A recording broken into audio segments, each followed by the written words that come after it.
তাড়াতাড়ি শুরু করো।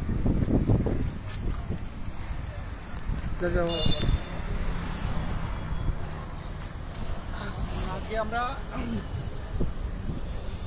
2022 প্রাথমিক টেট উত্তীর্ণের পক্ষ থেকে আমরা পর্ষদে এসেছিলাম। তো পর্ষদ সভাপতি ছিলেন না, সেক্রেটারি কথা বললো, তাই তো? আমাদের পূর্ব বর্ধমানের আমাদের ইন্দ্রজিৎ গেছিল এবং কলকাতা ডিস্ট্রিক্টের আমাদের অদিতি গেছিল। ওদের মুখ থেকে শোনা হোক কী বলেছে, বলো। আজকে আমরা পর্ষদ সভাপতি স্যারের সঙ্গে দেখা করতে এসেছিলাম, কিন্তু আমাদের দুর্ভাগ্যবশত স্যার ছিলেন না। আমরা আমাদের সেক্রেটারি স্যারের সঙ্গে দেখা করলাম, আমরা অনেকক্ষণ কথা বললাম। এবার আমরা নিয়োগের নিয়ে অনেক কথা বললাম, কিছু কেসের ব্যাপারেও আলোচনা করেছি। এবার নিয়ম নিয়ে আমরা বলেছি যে স্যার 22-এর যে টেট পাস রয়েছে প্রত্যেকের নিয়োগের ব্যবস্থা কিন্তু তাদের করতে হবে। আর আমরা বলেছি, ওনারা বলেছেন যে আমরা নিয়োগের ব্যবস্থা করব। যে 22-এর যে মামলাটা সুপ্রিম কোর্টে পেন্ডিং হয়ে আছে, ওই মামলাটার ফাইনাল জাজমেন্ট না হওয়া পর্যন্ত আমরা রিক্রুটমেন্টে যেতে পারছি না। তবে ওনারা একটা পজিটিভলি বলেছেন যে আমাদের প্রত্যেকের যে 22 টেট পাস যাতে চাকরি পায় সেই দিকে আমরা নজর দেব, এবং আমরা যাতে একটা পর্যাপ্ত শূন্যপদ দিয়ে যাতে নোটিফিকেশান আসে সেই ব্যবস্থা করব। এবার ওনারা বলেছেন কি যে আমরা নোটিফিকেশান এই মুহূর্তে দিতে চাইছি না, যাতে পরবর্তীকালে কোনো কেস না। ওনারা এটা বারবার বলতে চাইছেন যে তোমার 22-এর যেন একটা ফ্রেশ রিক্রুটমেন্ট হোক, আর একটা যেন ম্যাক্সিমাম ছেলে পিলে চাকরি পায়, সেই ব্যবস্থা ওনারা গ্রহণ করেছেন। তো অনেকক্ষণ কথা হয়েছে এই ব্যাপারে, আমরা বলেছি অতিথি পারবে।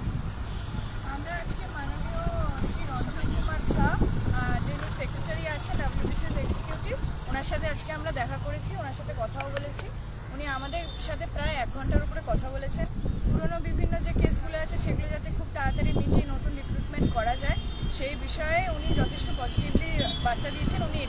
আমরা এটাই বলেছিলাম যে ভোটের আগে যাতে এই রিক্রুটমেন্টটা শুরু করা যায়। উনি এটাই বলেছেন যে তোমাদের কোনো চিন্তা নেই, যেহেতু 2022-এর কেসটা সামনে আছে, সেক্ষেত্রে আমরা উকিল দেব পর্ষদের পক্ষ থেকে, এবং এই মানে কেসটা যাতে সলভ করে ওদের রিক্রুটমেন্ট কমপ্লিট করে তোমাদের যাতে খুব তাড়াতাড়ি আমরা নোটিফিকেশান দিতে পারি সেই দিকে আমরা যথেষ্ট খেয়াল রাখবো। আমরা 50,000 ভ্যাকেন্সির কথা বলেছি, যে আমাদের তো পর্ষদ সভাপতি বলেছিলেন যে 50,000-এর উপর ভ্যাকেন্সি আছে।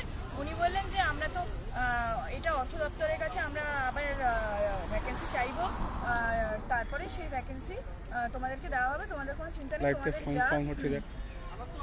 তোমাদের যা দাবি দাওয়া আছে সেগুলো আমি খুব পজিটিভলি নিলাম।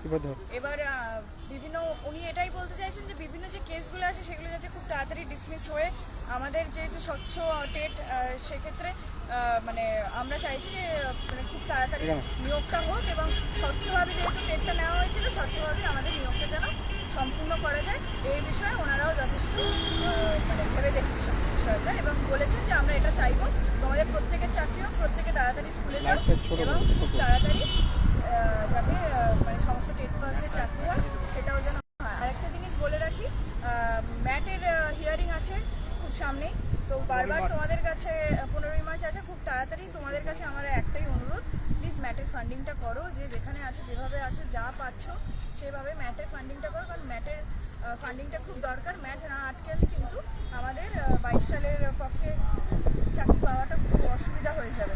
কারণ তোমরা অনেকেই দেখেছো 2014 থেকে প্রায় 3বার ইন্টারভিউ হয়েছে, 17 সালের ছেলেমেয়েরাও নিজেদের চাকরি কিন্তু নিজেরা গুছিয়ে নিয়েছে। তাই আমাদের এই মুহূর্তে দাঁড়িয়ে 22 সালেরও কিন্তু ইন্টারভিউ নোটিফিকেশনটা যাতে তাড়াতাড়ি আসে সেই দিকে তোমাদের খেয়াল রাখতে হবে। বলবো যে আপনারা সংঘবদ্ধ থাকুন, 23 জেলায় সংঘবদ্ধ থাকুন, এটুকু বলা, সংঘবদ্ধ থাকুন, ম্যাটটাকে আটকানোর চেষ্টা করুন।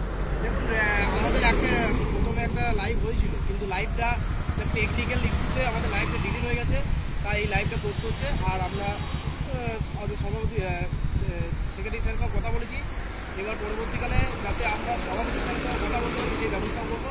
পরবর্তীকালে আমরা চেষ্টা করছি সভাপতি স্যারের সঙ্গে কথা বলে আরও যাতে পজিটিভ কিছু বার্তা পাওয়া যায় সেই জন্য আমরা সবাইকে বলছি পজিটিভ থাকুন, যেটা আছে সবাই পজিটিভ থাকুন, ম্যাটের ফান্ডিংটা দিন, আর সবাই ভালো থাকবেন, পজিটিভ থাকবেন। আর বেশি করছি না, পরবর্তী কর্মসূচি আপনারা দেখতে পারবেন। সকলে ভালো থাকবেন, সুস্থ থাকবেন, আর সবাই ওই পর্যন্ত পাশ থাকবেন। সকলে পজিটিভ থাকুন, কেউ ডিপ্রেশনের মধ্যে যাবেন না, একটু ধৈর্য ধরুন, নিয়োগে কিন্তু সকলে আসতে চলবে। সবাইকে বলবো সবাই পজিটিভ থাকুন, কেউ ভেঙে পড়বেন না, একটু ধৈর্য ধরুন। প্রাইস টেক কথাই আমরা